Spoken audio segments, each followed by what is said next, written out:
மாதிரி இன்னைக்கு பேச ஆரம்பிச்சிருக்கோம்.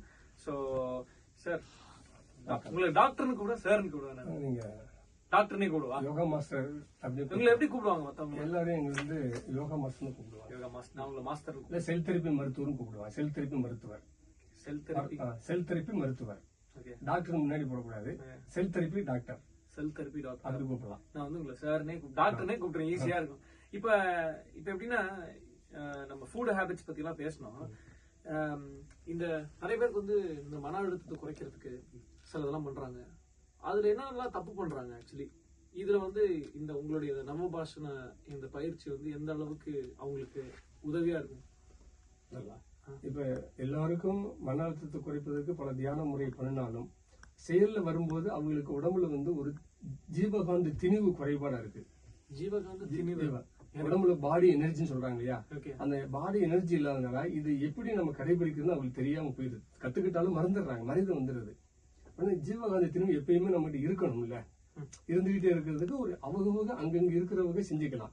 ஃபர்ஸ்ட் சொன்ன மாதிரி நன்றி உணர்வு, உச்சந்திலிருந்து உள்ளங்கால் வரை எல்லா உறுப்புகளும் நன்றியை நினைச்சு வீட்டுல இருந்து வரும்போது செஞ்சுக்கிட்டே இருக்கணும். ஃபர்ஸ்ட் செஞ்சுக்கிட்டே இருந்தா கவனம். இரவு தூங்குறாங்க, தூங்குற முன்னாடி இன்னைக்கு என்ன காலையில இருந்து என்னென்ன வேலை செஞ்சோம் அதை நினைச்சு அதுல என்னென்ன நல்ல விஷயங்கள் இருக்கு, எது தேவையில்லை நாளைக்கு, அப்பயே அவங்க சிந்தனை பண்ணலாம்ல. ஒரு தற்சோதனை சொல்லுவாங்க. இப்ப மனவள கிளை மன்றம்னு இருக்கு, உலகம் முழுவதும் இருக்கு. வேதாத்திரி மகிழ்ச்சி அதுல வந்து நான் வந்து ஒரு 20 ஆண்டுகளாக துணை பேராசிரியர் இருந்துகிட்டு இருக்கோம். அதுல தற்சோதனை என்ற ஒரு கிளாஸ் வந்து கொடுக்குறோம். இரவு தூங்கும் பொழுது நான் இன்று என்னென்ன செஞ்சோம், இது நல்லது எது கெட்டது எது, நாளைக்கு இது வராமல் இருப்பதற்கு என்ன செய்யலாம், இப்படி செஞ்சுட்டோம்னா நல்ல நைட் நல்லா தூங்குவாங்க. ஃபர்ஸ்ட் தேவையில்லாத இதெல்லாம் நாளைக்கு நன்றின்னு சொல்லிட்டு தூங்கினோம்னா நல்ல தூக்கம் வரும், காலையில் ஃப்ரெஷ்ஷா இருந்திருப்பாங்க. வயசானவங்களுக்கு இது உதவி செய்யும். இது எல்லா மனிதர்களுக்கும் எந்த வயசு நன்றி உணர்வு என்ற ஒரு உணர்வு விழிப்புணர்வு இருந்தால் அதான் மூக்குல 2 மூக்குல காற்று போனா போதும், எல்லாரும் இதை செய்யலாம். நன்றி தானே, படத்துக்கு நினைச்ச போறோம், சாப்பிட்டு முடிச்சாச்சு, நீ தூக்கம் வர வரைக்கும் இன்னையில இருந்து என்னென்ன வேலை பார்த்தோம், யார பார்த்தோம், நம்ம செஞ்சதுல என்ன நல்ல விஷயம், என்ன இந்த தொழிலுக்கு நம்ம குடும்பத்துக்கு உடம்புக்கு என்ன தேவையில்லாதது, அது கெடுதின்னு சொல்லலாமா, தேவையில்லாத இது கெடுதி, அதை இனிமேல் செய்யாம இருக்கிறதுக்கு நான் நாளை முயற்சி பண்றேன், என் ஆன்மாவே அதுக்கு துணையா இது. ஒரு நன்றி உணர்வு என்னுடைய அவங்க ஒவ்வொரு ஆளுக்கும் ஒரு ஏதாவது குரு இருப்பாரு. வேதாத்திரி மகிழ்ச்சி, வள்ளலாறு, சிவானந்தர், இப்படி ஒவ்வொரு ஆளுக்கும் ஒரு குரு வச்சிருக்காங்க. அந்த குரு வேண்டுங்க, அல்லாஹ் வேண்டுங்க, ஏக இறைவன் அல்லாஹ் வேண்டலாம்ல. அவங்களுக்கு இஷ்டமான தெய்வங்களை வேண்டிப்போங்க. அம்மா வேண்டுங்க, அப்பா வேண்டுங்க. இப்போ சரி, ஓகே. இப்ப நான் ஆபீஸ்க்கு வரேன்னு வச்சுக்கலாமே, இப்ப நான் எந்தெந்த உறுப்புகளுக்கு எல்லாம் நன்றி சொல்லுங்க? உச்சந்தில இருந்து உள்ளங்கால் வரை எனக்கு தோன்றதெல்லாம் சொல்லலாம். தோன்றதெல்லாம் சொல்லுங்க. ஒவ்வொரு செல்களுக்கும் நன்றி, ஒவ்வொரு உறுப்புகளுக்கும் நன்றி, எலும்பு மண்டலங்களுக்கு நன்றி, நரம்பு மண்டலங்களுக்கு நன்றி, சதை மண்டலங்களுக்கு நன்றி, ஜீரண மண்டலங்களுக்கு நன்றி, காற்றோட்ட மண்டலம், காற்று இல்லைன்னா வேலை செய்யாது. அந்த மண்டலத்துக்கு நன்றி சொன்னோமா, காற்று முள்ள உள்ள போகுது, வெளியே வருது. காற்றோட்ட மண்டலங்களுக்கு நன்றி. உயிர் சக்தி நம்ம உடம்புல இருக்கு, உயிர் சக்தி மண்டலத்துக்கு நன்றி. காந்த சக்தி, ஜீவகாந்த சக்தி மண்டலத்துக்கு நன்றி. கழிவு வெளியே போகலன்னா ரொம்ப சிரமம், உண்மைதானே. டாய்லெட் போகலன்னா, யூரின் போகலன்னா கழிவு நீக்க மண்டலம்னு ஒண்ணு இருக்கு இல்லையா, அதுக்கு நன்றி சொல்லணும். என்ன நடக்கும் ஆக்சுவலி இது சொன்னா, இப்ப என் பேரு பார்த்த சாரதி, நேற்று வரைக்கும் கண்ணு எல்லாத்தையும் யூஸ் பண்றேன், இப்ப கண்ணு கூட நின்று சொல்றாருன்னு அந்த செல் நம்ம உடம்புல வந்து ஒளி செல் இருக்கு, வெளிச்சத்துக்குள்ள செல் இருக்கு, சவுண்ட் செல் இருக்கு, நாக்கு சுவை செல்லு, காதுல கேட்கிற, கண்ணுல பார்வை செல்லு, இது மாதிரி தொடு உணர்வு செல்லு, தள்ளுற செல் இருக்கு, ஈர்க்கிற செல் இருக்கு. இதுதான் செல் தெரப்பினுடைய இது. இந்த உடம்புல உள்ள செல்லு பாக்குமா, இந்த இருந்து என்னை வந்து நன்றி சொல்றானே, இது வரைக்கும் நீ யூஸ் பண்ணா சொல்லவே இல்ல, இன்னைக்கு காலைல என் மனதை உள்ளுணர்வாக திருப்பி நான் மனசால நினைக்கிறேன். மனதால உயிரும் மனமும் ஆன்மாவும் ஒன்று சேர்ந்து அந்த செல்களுக்கு வந்து ஒரு எனர்ஜி கொடுக்குது. இப்ப நான் இங்க இருந்து என் வீட்டுக்கு போக நினைக்கிறேன், எனர்ஜி குறைஞ்சிருமோ குறையாதா? இங்க உட்கார்ந்து உடம்பு இங்க இருக்கு, டிராவல்ல போயிட்டே இருக்குங்க, ஒரு சிக்னல் வந்து டிராபிக் ஆயிட்டாங்கன்னு வச்சுக்கோங்க, அங்க இருந்துட்டு டிராபிக் ஆயிடுச்சுன்னு பிடிச்சி எதையோ நினைச்சிட்டு இருந்தா சோர்வாயிருவாங்க.